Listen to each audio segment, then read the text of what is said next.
আসসালামু আলাইকুম। আশা করি সবাই ভালো আছেন। অনেক দিন হলো সেভাবে পিকনিক করা হয় না।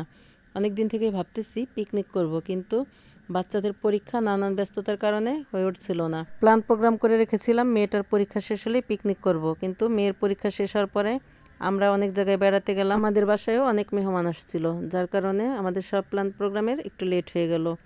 তো জানুয়ারি মাস পড়ে গেছে, ভাবলাম পিকনিকটা করেই ফেলি, কারণ এক সপ্তাহের মধ্যেই পুরোপুরিভাবে বাচ্চাদের স্কুল আবার চালু হয়ে যাবে। আমরা যখন ঢাকায় ছিলাম তখন প্রতি বছর ডিসেম্বরে বাচ্চাদের পরীক্ষার শেষে আমরা একটি পিকনিক করতাম। সেটা আমাদের ফ্যামিলি পিকনিক ছিল, যেখানে অংশ নিতাম আমরা সব কয় ভাই বোন আর আমাদের ভাগ্না ভাগ্নিরা। আমি গ্রামে চলে আসার পরে আমাদের সেই ফ্যামিলি পিকনিকটা একেবারেই বন্ধ হয়ে গেছে। সবাই ঢাকায় আছে যদিও, কিন্তু আমি একা গ্রামে চলে আসাতেই পিকনিকটা একেবারেই বাতিল হয়ে গেছে। প্রতি বছর পিকনিকটা আমি উদ্যোগ নিয়ে করতাম। সবাই টাকা দিলেও উদ্যোক্তা কিন্তু সবাই হতে পারে না। প্রতি বছর ডিসেম্বর মাসে এলেই সেই দিনগুলোর কথা খুব মনে পড়ে, সবাইকে খুবই মিস করি। সেই দিনগুলো হয়তোবা আমাদের জীবনে আর কখনো আসবে কি না আমি জানি না। তো এবার মামাতো বোনের সাথে আমরা পিকনিক করতেছি। আমার মামা বাড়ির মামাতো ভাইয়ের বউয়েরা আর আমরা মিলে মোট 5 ফ্যামিলি মিলে আমরা এই পিকনিকটা করতেছি। তো আমাদের আজকের পিকনিকের মেনুতে শর্টকাট রান্না, সেটা হচ্ছে গরুর মাংস দিয়ে সবজি খিচুড়ি। তো সবজির পরিমাণ ওরা খুব কম দিয়েছে, শুধুমাত্র আলু দিয়েছে। আজকের এই পিকনিকের সবচেয়ে মজার বিষয় সেটা হচ্ছে আমরা এই চাল ডাল তেল লবণ এগুলা মশলা সব কিছু আমরা যে যার ঘর থেকে দিয়েছি, আর শুধু গরুর মাংসটা আমরা বাজার থেকে কিনেছি।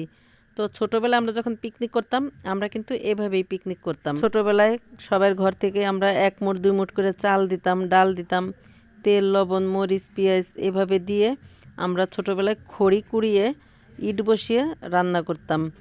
তো সেই দিনগুলো খুবই মজার ছিল, খুবই মনে পড়লো এই পিকনিকের এই বিষয়টা, আমার কাছে খুবই ভালো লাগছে।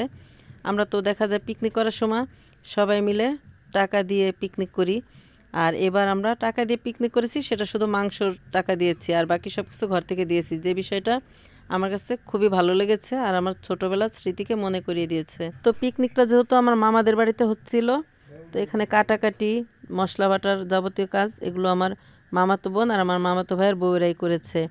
আমি সেখানে উপস্থিত ছিলাম না, তাই আমি ওদেরকে কোনো কাজে হেল্প করতে পারিনি। ওরা নিজেরাই সব কিছু করেছে। আর এই যে দেখুন, ইট দিয়ে চুলা বানানো হয়েছে আর এই ইটের চুলাতেই রান্না করা হচ্ছে। বাহিরে যেমন শীত তেমন কুয়াশা।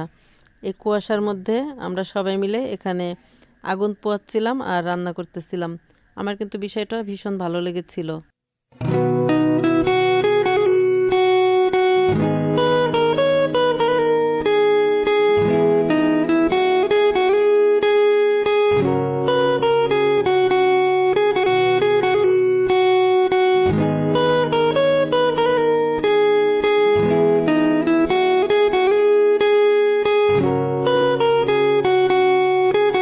এই যে রান্না করতেছে বড় বাবুর্চি, আমার মামাতো বোন, ও রান্না করতেছে। আর এই যে আমরা কিন্তু সবাই ওকে কম বেশি একটু হেল্প করতেছি আর আগুনের তাপ নিচ্ছি সবাই। এখানে খুবই মজা লাগতেছে, শীতের দিনে আগুন পোহানোর কি যে একটা মজা। তবে আপনাদের সবার উদ্দেশ্যে একটি কথা বলতে চাই, সেটা হচ্ছে শীতের দিনে আগুন পোহাতে গিয়ে অনেক জায়গায় অনেক রকমের দুর্ঘটনা ঘটে। আপনারা যারা শীতের কারণে আগুন পোহান তাদের কাছে সবার কাছে একটা অনুরোধ, আপনারা বাচ্চাদেরকে আগুনের কাছ থেকে দূরে রাখবেন এবং নিজেরা আগুন পোহানোর সময় নিজেদের কাপড় চোপড় এগুলো খুব সেভে রাখবেন, কারণ একটি দুর্ঘটনা সারা জীবনের কান্না। আমি অনেক জায়গায় শুনি যে আগুন পোহাতে গিয়ে অনেক রকমের দুর্ঘটনা ঘটছে, অনেক বড় বড় বিপদ আপদ ঘটে যায়।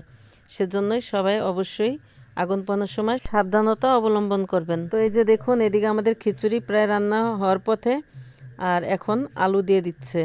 আলুটা একটু দেরি করে দেওয়ার কারণ হচ্ছে নতুন আলু একটু তাড়াতাড়ি সিদ্ধ হয়ে যায়, এজন্য আলুটা আমরা অনেক দেরি করে দিলাম। আর এখন একটু নিচ থেকে লেগে যাওয়ার সম্ভাবনা দেখে আমাদের বাবুর্চির মা মানে আমার মামি এসে একটু ভালোভাবে নেড়েচেড়ে দিচ্ছে। এদিকে খিচুড়ি রান্নার কাটাকাটির সময় আমি উপস্থিত ছিলাম না, তাই আমি কোনো কিছু করতে পারিনি। তো আমার মামাতো বোনটা সেদিন আপনাদের তো বললামই যে সে কিন্তু আমাকে শুধু দাওয়াত করে খাওয়ায় তা না, সে কিন্তু আমার সাথে ঝগড়াও করে। তো সে আমাকে এখন সালাদ কাটার দায়িত্ব দিয়ে দিল। তো এই যে দেখুন, আমি সালাদ কাটতেছি। সালাদটা কাটতে পেরে আমার কিন্তু ভীষণ ভালো লাগতেছে, কারণ ওরা সবাই সব কাজে অংশগ্রহণ করতে পারছে, আমি কোনো কিছু করতে পারিনি, এজন্য এতক্ষণ আমার কাছে ভালো লাগছিল না। তো এখন সালাদটা কাটতে পেরে আমার কিন্তু ভীষণ ভালো লাগতেছে। পিকনিকে রান্নার মেনুতে যাই থাকুক না কেন, খাওয়া দাওয়াটা বড় বিষয় না, বড় বিষয় হচ্ছে পিকনিক উপলক্ষে সবাই এক জায়গা হওয়া যায়, অনেক রকমের গল্প স্বল্প, অনেক মজার মজার কথা, অনেক আড্ডা, এটাই হচ্ছে সবচেয়ে বড় মজার বিষয়। এখন যেহেতু শীতকাল, শীতকালে খুব একটা লেবু পাওয়া যায় না বাজারে, যাও বা পাওয়া যায় খুব একটা ভালো হয় না, রস থাকে না। তো আমরা অনেক খুঁজে খুঁজে লেবু পেয়েছিলাম, তো লেবুতে খুব একটা রস নেই। তো এই যে আমি লেবুগুলো কেটে নিয়েছি আর এখন কাঁচামরিচ কাটতেছি। খিচুড়ির সাথে মাখানো সালাদটাই বেশি ভালো লাগে, কাঁচামরিচ আর লেবু চিপড়ে মেখে নিলে সালাদটা খুবই ভালো লাগে খেতে। তো ফাইনালি খিচুড়িটা রান্না হয়ে গেছে। এখন আমরা খিচুড়ির পাতিলটা চুলা থেকে নামিয়ে একবারে ঘরে নিয়ে চলে এলাম।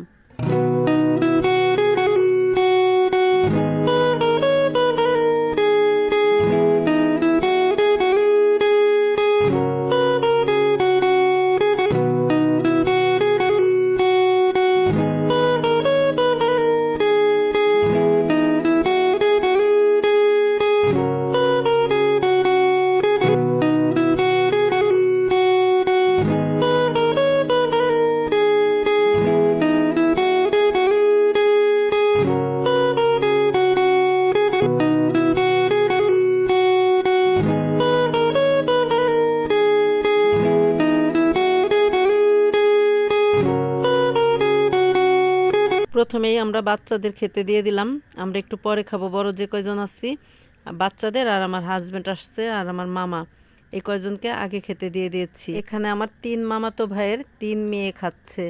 আর এই যে পাশে দেখতে পাচ্ছেন যে ছেলেটি, সেটি হচ্ছে আমার মামাতো ভাইয়ের ছেলে। ও মাদ্রাসায় পড়ে, ও খুবই লাজুক টাইপের, ওকে কোনোভাবেই ভিডিও করার জন্য মাথাটা তুলতেই পারলাম না। এতবার চেষ্টা করা সত্ত্বেও ও বারবার মাথা নিচু করে রেখেছে। আর এই যে দেখেন যে পাকা মেয়েটি, ও খেয়ে রিভিউ দিচ্ছে।